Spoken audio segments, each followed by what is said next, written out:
everyone. So for today's video, I'm going to be recreating Lily Collins' no makeup French inspired look that she did for Vogue. When I saw this video go live, I immediately knew I wanted to do this video because Lily Collins has kind of been a beauty icon to me for a very long time. I think she's absolutely stunning. You can just tell that she's such a genuine, beautiful person. If we're talking about showbiz, I feel like that's kind of hard to come by. So I've always been a huge fan of hers. So I thought for today's video, I would try to recreate her look and take some pointers from her. This is a preview of the look that I created, but let's jump in and see what she does step by step. And before we do, make sure to give this video a thumbs up if you are excited for it. And if you like me, make sure to subscribe. Honestly, guys, anything to look just remotely more like Lily Collins, I'm willing to do. So let's get on into the video. Okay, so Lily does have her whole skincare routine in this video as well.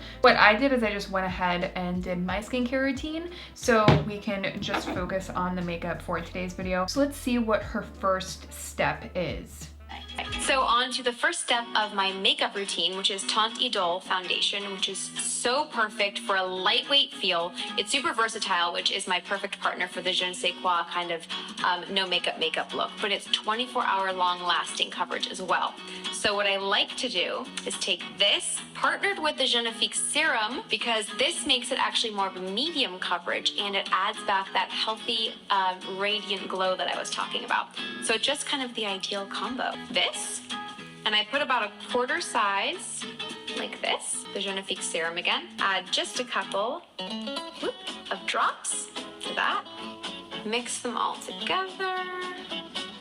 And then I'm just gonna put a couple little dots. Okay, I think I have an idea of what she's doing here, which honestly sounds really smart. I really do like the Teint Idole Ultra Wear from Lancome. It's more of a matte foundation, but it is very skin-like as well. Being someone with dry skin, I really don't like for my foundations to look really apparent or very heavy on the skin, so I always have to be careful with more matte foundations, but this is one that I had really liked in the past. I haven't repurchased it in a while, but I did find that I actually had a sample available to me. So this is the shade 140. And what I'm going to do is take this and I'm going to add my own serum to it. Now I don't have the one from Lancome, but I do have this peptide serum from Good Molecules. It's called their Super Peptide Serum.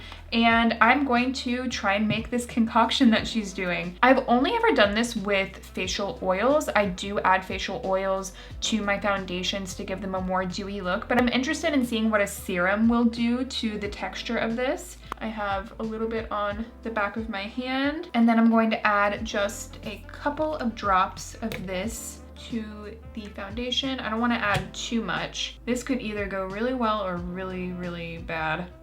It looks like it's mixing in, so we're just going to dot it on. Luckily this color match isn't terrible on me. It's not the best, but it really does feel super lightweight, but I know that it's gonna give me that perfect coverage too, and it lasts so long. So she does use a sponge to blend it out, and I do really agree with her. This foundation, when I have worn it, has lasted a really long time on me. I think it's one of my more favorite long wear foundations. So she's just blending it in.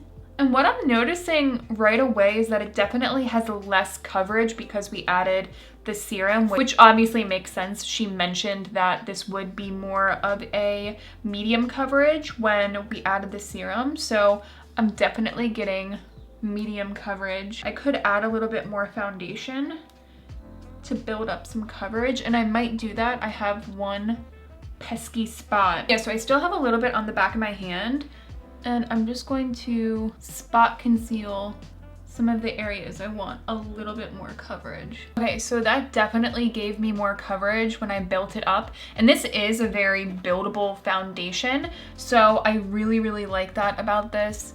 It is a little bit too dark for me, but you know what, it's fine. I was feeling a little bit pale anyway. Let's see what her next step is. Something that I love about the je ne sais quoi French girl vibe of the like no makeup is I've always loved fresh, clear skin.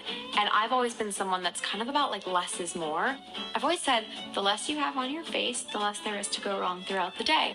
That is so true. I really, really relate to that. I mean, you guys know I'm definitely more of a no makeup person, but I love that she said that when you have less going on, there's less to worry about. I totally agree with that, because sometimes when I do like the full glam, full lash thing and I have to keep it on for a really long time, when there are so many steps, there are a lot more chances for things to go wrong. So I also do like to keep it simple. Just check to make sure that I'm totally blended.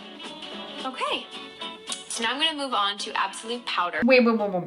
She doesn't apply concealer? I guess I'm just gonna take more of the foundation and put it under my eyes, because I really feel like I need some concealer under my eyes right now. I hope this doesn't look heavy. For an under eye concealer, I like to go just a touch lighter, not like super, super stark light. So this isn't necessarily the most brightening look, but I do have to say it doesn't look heavy or dry under the eyes, so that is good. Are we sure she doesn't have concealer on? Because somehow her eyes look a lot brighter than mine. I mean, she's Lily Collins, she's perfect, but... Okay, you know what? Not totally awful. That did work to build up under the eyes as more of a concealer, so I don't feel awful about it. Would I prefer a concealer? Yes, but this is working for me. And if I was in a pinch, I probably would do the same thing. So let's go on into powder. So now I'm gonna move on to Absolute Powder. Make sure that I am totally even everywhere. Okay, so it looks like she's just using powder in the T-zone and not all over the face, which I'm a fan of. I do not like to apply a ton of powder all over my face. I don't have the one that she is using. I do have the RCMA No Color Powder, which is like my go-to powder. It looks very skin-like and it's not super apparent. So I think I will apply a bit. I'm just going to use my IT Cosmetics Heavenly Luxe brush and just take a little bit and tap off a lot of the excess, because I feel like I don't even really need powder right now with this finish, but she did it, so I'm just going to lightly take it on the T-zone. I mean, it definitely looks perfected. Honestly, this is actually more coverage than I'm used to. Maybe she added a lot more of the serum than I did. I don't know, I feel really like perfected. Let's see what she has going on with blush. On to blush. We're gonna use Blush Satil. So I'm just gonna apply it right here. One thing that I'll never forget. Okay, so one thing that I was a little bit confused about the first time that I watched this is that you can see she's applying her blush pretty low, but it turns out that it's actually not really a blush color, it's more of a contour color, and she goes on to mention that in this little story that she tells. I thought I was going to be literally applying blush like down here, and I got a little bit freaked out, but that is not the case. The years is when I was younger, I hadn't really fully embraced how naturally pale my skin was, and so therefore I wanted that kind of LA tanned glow, and I fully used tanner on my face, a little too much. I had too much bronzer and I never really put it on correctly, so I had a bit of a mishap, and I think that now that's taught me a lot about contour. So ironically, I don't really have a lot of powder contour products, and I don't really contour my face a lot. I do prefer to go the bronzer route, but I do have one that looks really natural, so I think we'll still be able to get the natural look that she's talking about, and it's with the Physicians Formula Butter Bronzer. So this is a very, very nice shade for someone that is more fair like I am. So what I'm going to do is take the same brush that I was using before and very lightly build up the color like she was doing. You can see she was using more of like a domed contour brush, but I have found that a brush like this, because I'm using a bronzer, it's just going to give me a little bit more of a diffused look. But if I was going for like a really chiseled look, I would probably go with another brush the way that she is.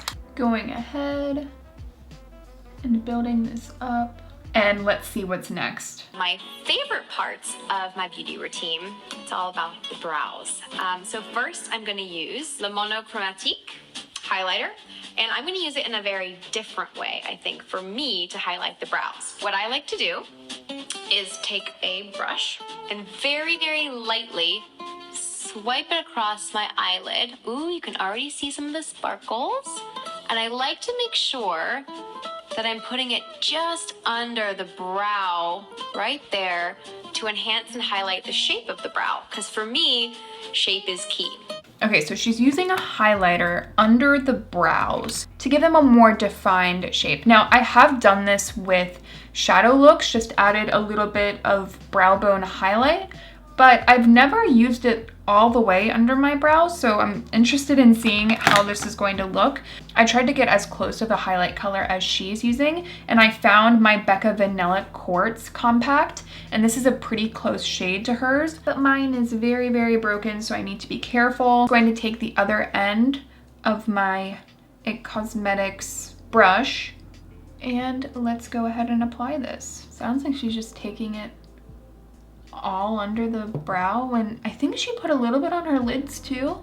I have to say, because I've chosen a highlight color that goes well with my skin tone and it's not too stark, this doesn't look as obvious or as really like highlighty as I thought it was going to. Certainly it's sort of giving my brows a more like lifted sort of look, which I don't mind. I would normally not do this, but I can see why she would, especially with her brows already being so defined, kind of playing with light rather than playing with color. I can see why she would do that. All right, let's see what's next. And you know, interestingly enough, it's not always something that I embraced. Made the mistake a couple times, one very specific time, of overly plucking them. And I remember going to dinner that night with my mom, being very proud actually of what I had done. And she stared at me and she was just like, "What have you done? They may never grow back." And so from that day forward, I've been way more vigilant on not over plucking. And I have definitely had a scare, one or two or three or many a time. A couple of times it was definitely me that overplucked, but I'm sure some of you can relate. I've also gone to get my eyebrows done and then they turn and show you the mirror and you're just like, oh my gosh, you just completely butchered my eyebrows. I'm sure a lot of you can relate to that. I definitely have like trust issues with my eyebrows now. they're one of my favorite qualities about beauty and skincare, because they say so much about your personality and they really help accentuate any of your emotions, because your brows, as you can see as I'm probably talking, they're like lifting up in excitement. I think that they're just something that's so fun to embrace and enhance about your face. That being said, the next thing that I love to do is brush them out. So I just like to go up, bring it over. Now we get to go on to my eyes. I would honestly like to fill mine in, but she is not doing that. So I guess I'm not going to either. Just gonna keep brushing them and pretending like my eyebrows are as good as hers. Grandiose liner. It's a great liquid liner, which we love, especially for this little French girl flick that we're gonna go for. I go in real close to the mirror, and I usually like pull back my eye a little bit like this. Whoop. Flick it out like that. And now the key is matching it to the other side, which is not always the easiest. So let's try to see if I get it on the first go around. All right, then you lean back in, hold it out. I think it's pretty even. Obviously, I'm gonna add mascara next, so it's gonna just all go out and match. But I think that right now, all I have there is the little flicks, and we're ready for some mascara. Okay, so she doesn't do like a full-on cat eye. She just flicks out a little bit of liner on the outer corners. So that is what I am going to do. I actually don't mind not taking liner all over the lid. I think sometimes it's nice to just do a little bit of liquid liner on the edges, but I haven't done liquid liner in quite a while, so let's see how this goes. I feel like this is way thicker than she did it. Okay, let's try that again. So I'm just going to try and go for a very thin line. The problem is that this is a new liner and I feel like the brush hasn't like flexed out. So I actually like when my brush has a little bit of give. And let's try that again. Okay, I think that looks pretty good. Not perfect, but I think that when we apply mascara, you might not be able to tell. I do miss doing this technique though. I'm glad that I'm giving it another go. All right, let's see what she does with mascara. By using Monsieur Big Mascara. I have to say mascara has always been one of my favorite beauty items. It's probably this, along with Juicy Tubes, were actually one of my first purchases as a kid wearing makeup. I remember going to the beauty counter and picking out mascara and just feeling like my eyes just popped so much. And even if I was a little bit sleepy, mascara always does the job of bringing your eyes out and open. So I love, love, love adding. Absolutely. My first makeup products were also like lip glosses and mascaras. Those were the ones that I played around with first. So I totally agree with her. So I do have the mascara that she mentioned. This is just the waterproof version. So I'm going to quickly curl my lashes. She has some absolutely incredible eyebrows, but her lashes are so long and gorgeous. I haven't used this in a while, but it certainly gives you volume.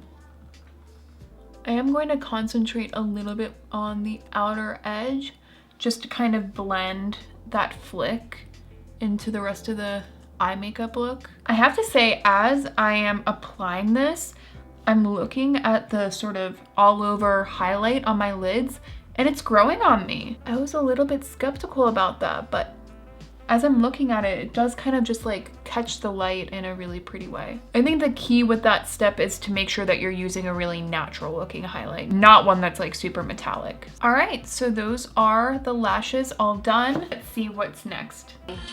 Adding some mascara, doing it like this. I'm also going to take that brow brush I think that I used and lightly sweep through these to make sure that they feel extra separated. Ugh, I love, love, love how this mascara adds so much volume to my lashes. Look amazing. They just come alive. Okay, so now that we've done all... So her lashes look amazing. And I love this technique that she's doing of just kind of brushing through the lashes to just diffuse them a little bit. I think it looks really pretty. We're gonna move on to the lips. So first I'm gonna use L'Absolu Rouge lipstick. Today, because obviously we're going for a more no makeup look and we're accentuating more of the eye, I decided to go with a nude. And thank goodness we did our lip scrub earlier. Okay, so either you could keep it as is, which I'm obsessed with, or you can add a little bit of color with Juicy Tube on top. So I'm just gonna do a little gloss on top. Okay, so I don't have that exact color, but I do have my perfect nude lipstick, which is Nars Dolce Vita, and it seems to be a little bit more of a sheer formula like she's using. So let's apply this.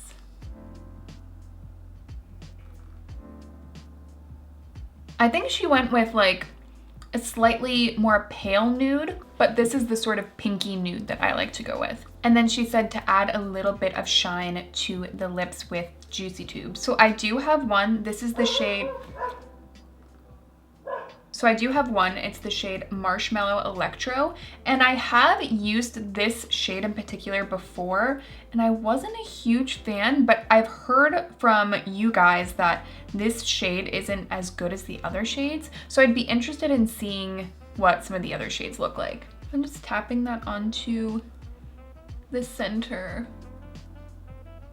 of my lips. Ooh, you can't deny that it gives you some really pretty shine. And this is the completed look.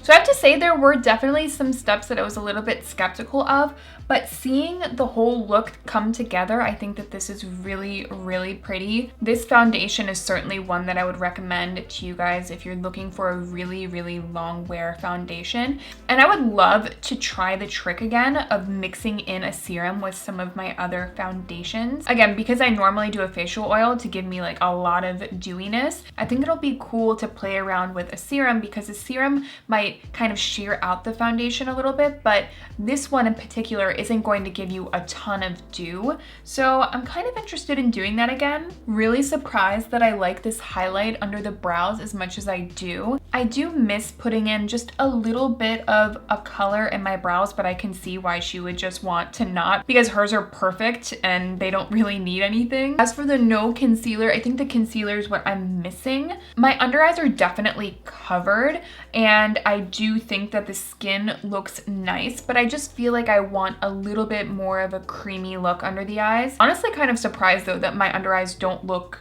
more dry. I think because this foundation is so thin, it works really well under the eyes, so I'm actually kind of impressed. You know, maybe she does use a concealer and she just didn't show it, but I don't have that to go off of. As for the sort of bronzer situation, I think the bronzer looks nice and very natural, but I do feel like my face is missing a little bit of creaminess. I would love to incorporate some cream products into this look. I'm definitely a cream product person, so I feel like a cream bronzer could have given me a little bit more of the dew that I was looking for. But I will say that the powder bronzer blended effortlessly over this foundation without setting the entire face. And honestly, as for the eyes, I think the eyes look great. I think I could have gone a little bit shorter with the flick just to make it that much more natural. I also kind of like this way as well. And I think the mascara looks really nice on the lashes. So I hope that you guys did enjoy today's video. And if you did, make sure to give this video a thumbs up. And I would love to have you back on my channel, so make sure to subscribe before you go. And with all of that, I will see you in my next one.